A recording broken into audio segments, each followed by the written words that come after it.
Salut tout le monde, bienvenue sur Be Ready, la chaîne YouTube dédiée à toutes les personnes qui veulent vivre leur meilleure vie.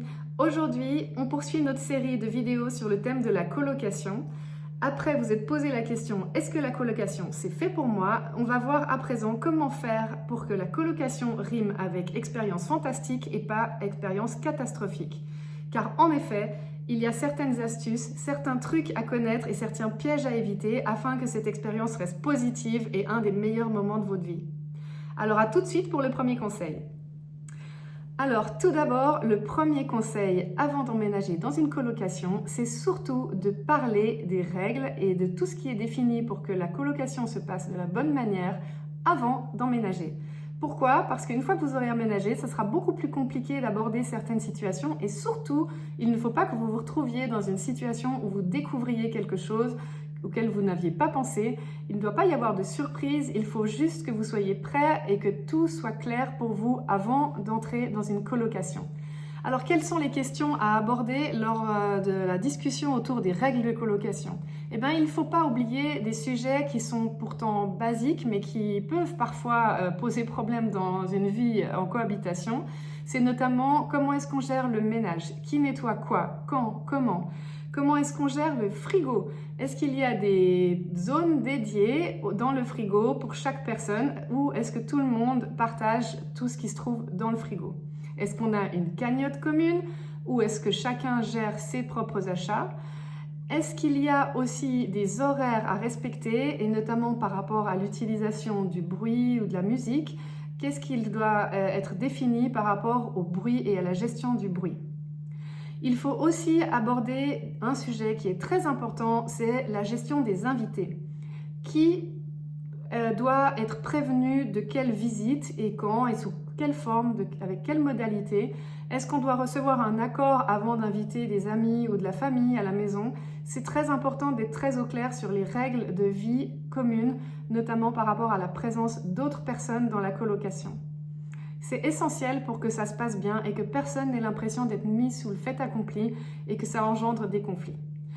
Donc une fois que vous vous serez posé toutes ces questions, assurez-vous aussi que ces règles soient définies quelque part et si possible par écrit, comme ça on pourra toujours revenir sur ces règles si jamais un jour il y a une mauvaise compréhension ou s'il y a un abus de part et d'autre, ça sera une base solide sur laquelle on pourra revenir et ça sera très important, ça fera une grande différence au moment où il y aura un conflit.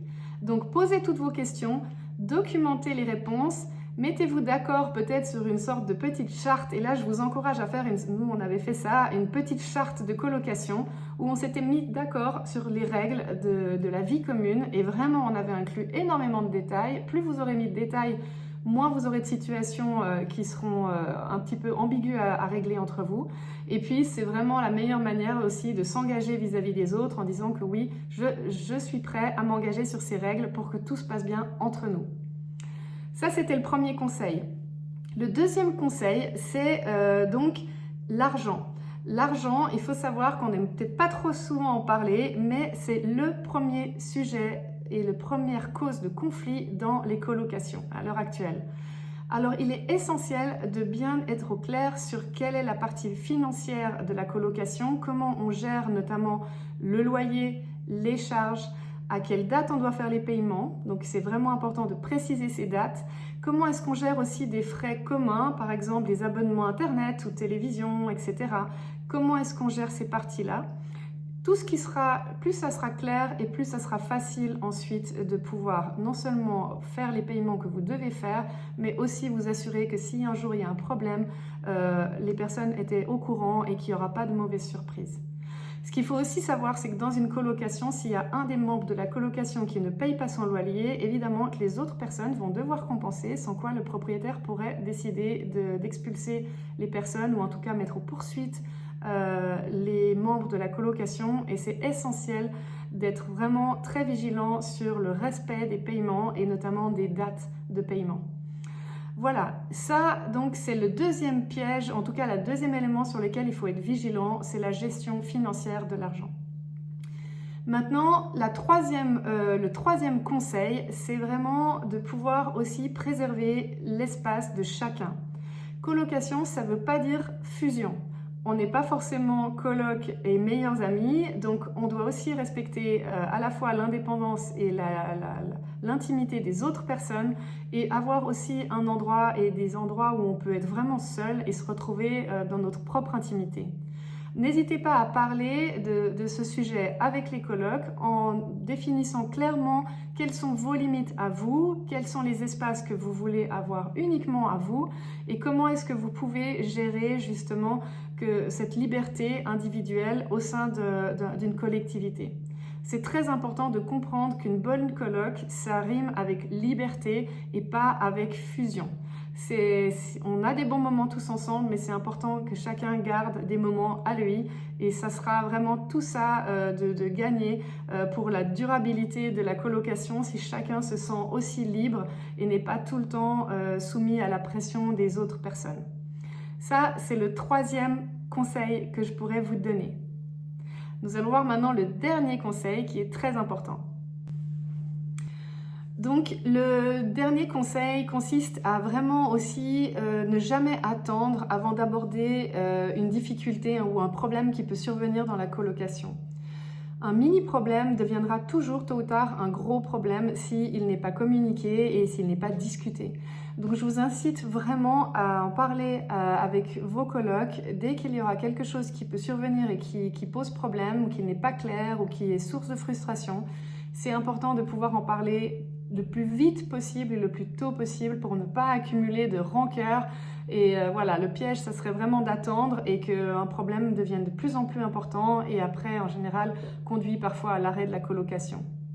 Si jamais vous devez être dans une situation où vous devez stopper la colocation pour un problème qui serait survenu, c'est pas dramatique, ça peut arriver, hein. On a toujours le choix et on a toujours la liberté de rester ou non dans un environnement. Par contre, il est important de prévoir aussi les modalités de sortie de la colocation, notamment en étant au clair sur les conditions de préavis au niveau du bail de colocation. Et aussi, il est important d'avoir réalisé un état des lieux à l'entrée de la colocation pour ne pas être tenu responsable si jamais de potentiels dégâts de l'appartement qui auraient été déjà présents avant même que vous rentriez dans la colocation. Pensez bien à faire un état des lieux au départ d'une colocation, c'est tout ce qui pourra vous prévenir d'une situation de malaise le jour où vous devrez quitter la colocation. Voilà, donc aujourd'hui c'était vraiment ces petits trucs et astuces que je voulais partager avec vous. Donc n'hésitez pas à poser vos questions aux colocataires, d'être extrêmement clair sur les règles, de vous assurer qu'elles soient comprises et acceptées de tout le monde.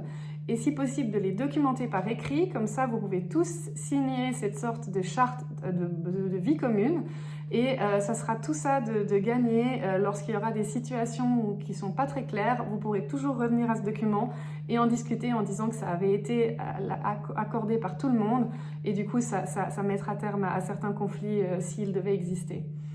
N'oubliez vraiment pas que ces conseils s'appliquent à vous dans la colocation, mais également à vos colocataires. Donc c'est vraiment un document sur lequel vous devez vous sentir à l'aise, car tout le monde est soumis aux mêmes règles et tout le monde va devoir contribuer de la même manière.